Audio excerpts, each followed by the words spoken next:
Gamey Cat.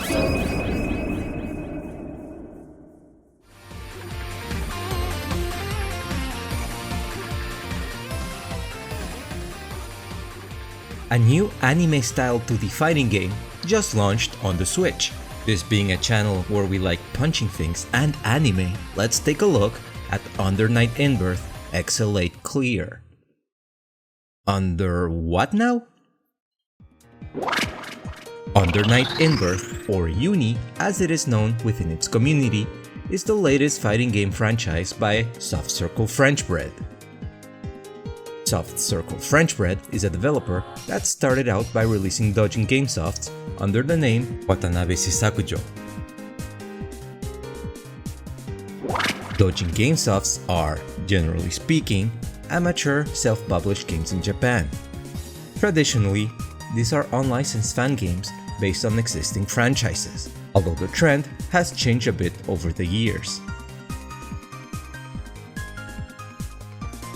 Watanabe Shisakujo's early games, over 2 decades ago, were all based on popular visual novels of the time.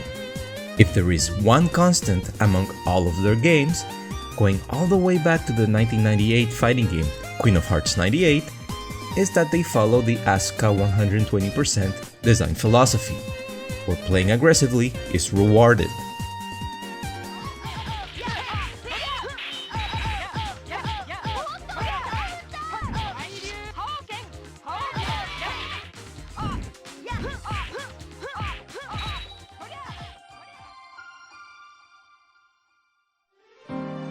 In December of the year 2000, there was another small group called Type Moon, which released Tsukihime.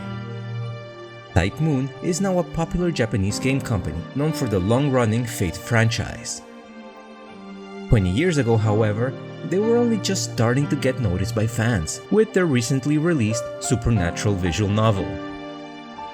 Watanabe Shisakujo decided to contact Type Moon to get the rights to make a fighting game based on Tsukihime. A fighting game that would end up being known as Melty Blood.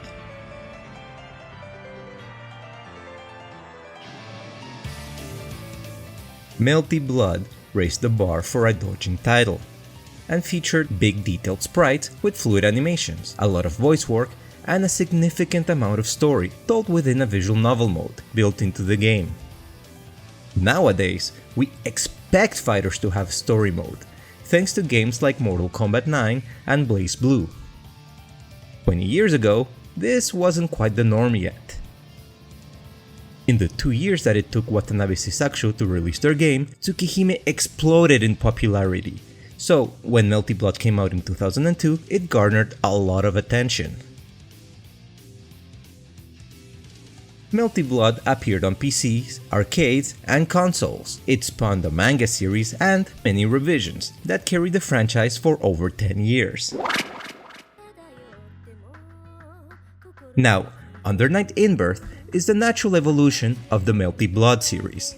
It shares a lot of similar themes and gameplay mechanics, but it doesn't restrict itself to being set in the Tsukihime universe, allowing newcomers to start fresh, with new characters and a new story. Everything is designed to make use of the gameplay space offered by widescreen displays, and the sprite work is now in high definition. There have been 4 revisions of the Uni series, and the latest one, Under Night In-Birth Exe Clear, is what we're here to talk about today. If you never played Under Night, Uni Clear is actually the best time to jump in without any prior knowledge. It adds one new character, Laundrekia, and a lot of balancing and system updates, addressing fan demand. It has all the content from previous versions, and it's the version that will be played at EVO later this year, making it what the fanbase will be focusing on. Not to mention, it's the very first Uni entry to appear on the Nintendo Switch. So, now that we know what Uni Clear is, what exactly sets this game apart from other fighting games? The most unique aspect is the grind grid gauge at the bottom of the screen. As I mentioned earlier, these games reward aggressive gameplay, and this is Uni Clear's way of doing just that. Basically, moving forward and connecting hits gives you points, while taking hits and backing away subtracts them. The game checks every couple of seconds who has the most points, and that player is rewarded by being given extra attack options and greater damage output. This means that rounds keep constantly shifting in the favor of a different player, which keeps matches exciting.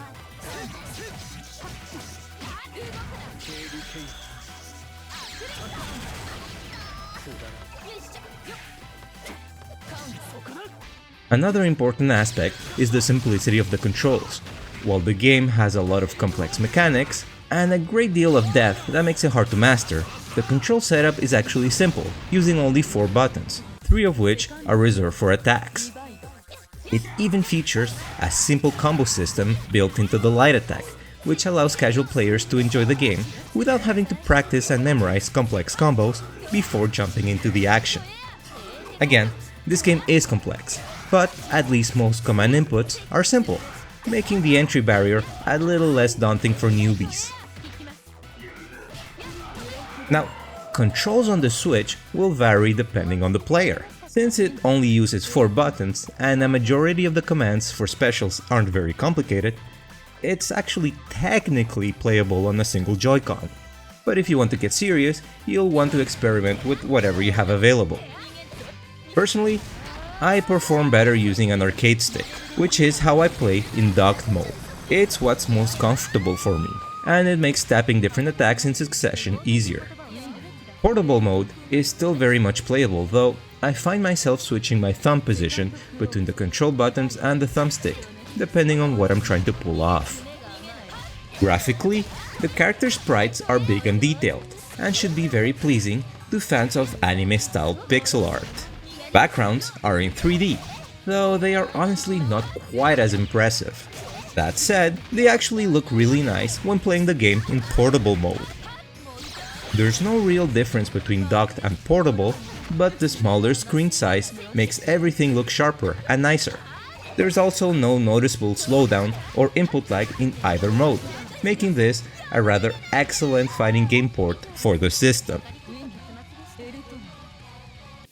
There is a little bit of loading times before matches, longer when compared to previous versions of the game on PC, but it's only for a few seconds, so it shouldn't really bother anyone too much. Now let's go over the different modes available. Network is where you'll be playing against other players online. Most fighters on the Switch that aren't Smash Brothers tend to have empty lobbies. Since the Switch can only connect online wirelessly by default, some connection and latency issues are to be expected. That said, from the time I spent online, I'm happy to report that there's quite a bit of activity for now, and the game doesn't run too badly. I actually only ran into one unplayable laggy match so far, while everything else was okay. Chronicles is this game's story mode, following in the footsteps of the original Melty Blood, by which I mean to say that it's a long, and I mean really long visual novel built into the game. Here to explain the background story of all the characters, to get to know them better outside of fighting. For those who played the previous versions of Night In-Birth, it's pretty much the same content. There's some weird typos and translation errors here and there, and the voice acting included is Japanese only, so this might be an issue for some players. Otherwise, if you like reading and want to know all of these characters better, there's a lot of content here for you to enjoy.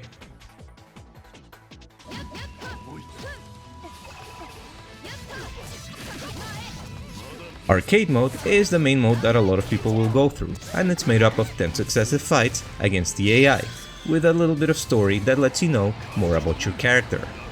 There are 21 fighters to pick from, the newest being a Sub-Zero-like ice-powered character named Londrekia.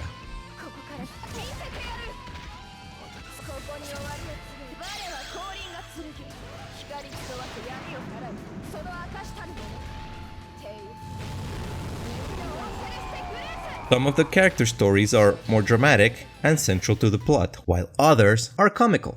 One of the characters, Eltnum, is actually a cameo from Melty Blood, and her story has a lot of funny fourth wall breaking moments, referencing French Bread's previous work.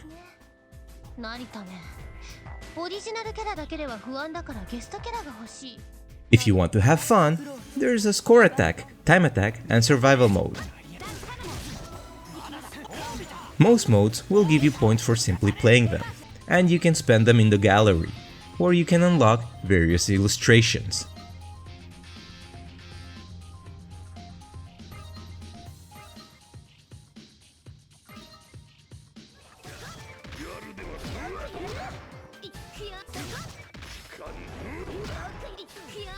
Training mode is where players will study and explore how characters play in a safe environment. Most of the basics are here, and it has a pretty good dummy record feature.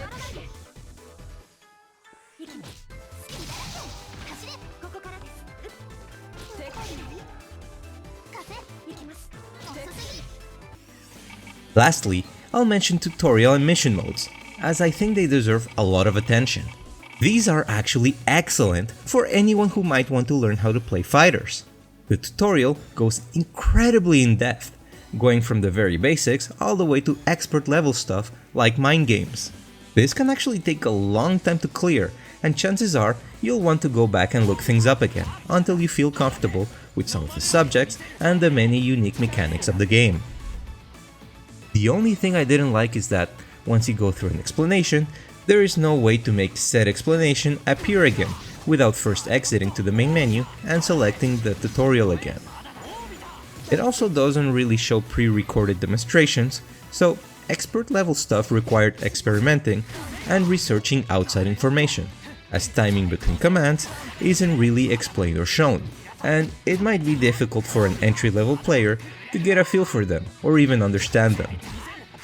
That said, this is still an extremely useful starting point. The mission modes give you some bread and butter combos of all skill levels for each of the characters in the game.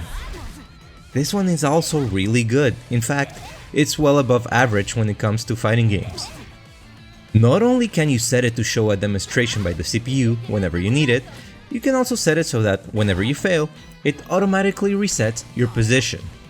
You can even slow down time, all the way down to 30% speed. So, for complicated combos, you can practice them repeatedly at a crawling speed until you can better understand how things connect and train your muscle memory to remember inputs. Then, when you get better at it, you can speed it up more and more until you're able to get a better feel for them with the real in-game timings. Again, for gamers that aren't necessarily long-time fighting game players, and for newcomers to this specific title, this kind of clemency is useful and can make an otherwise overwhelming genre just feel more welcoming. With all the content available, and given that this isn't even a full-price title, Under Night In-Birth Exe Clear is an easy recommendation for fans of the genre who want more fighters to play on the Switch. Having it on the go is actually a perfect way to consume all of the story content. Besides, it's a really good starting point for anyone wanting to understand what 2D anime fighters can offer. So, will you be playing this one? Are you a fan of French Bread's previous works? What are your favorite fighters? Let me know in the comment section below. I love to see and read from fans of these type of games. If you have any other questions or comments, feel free to leave them in the comment section below. If you like this video and want to see more similar content, please like and subscribe. Well, until next time.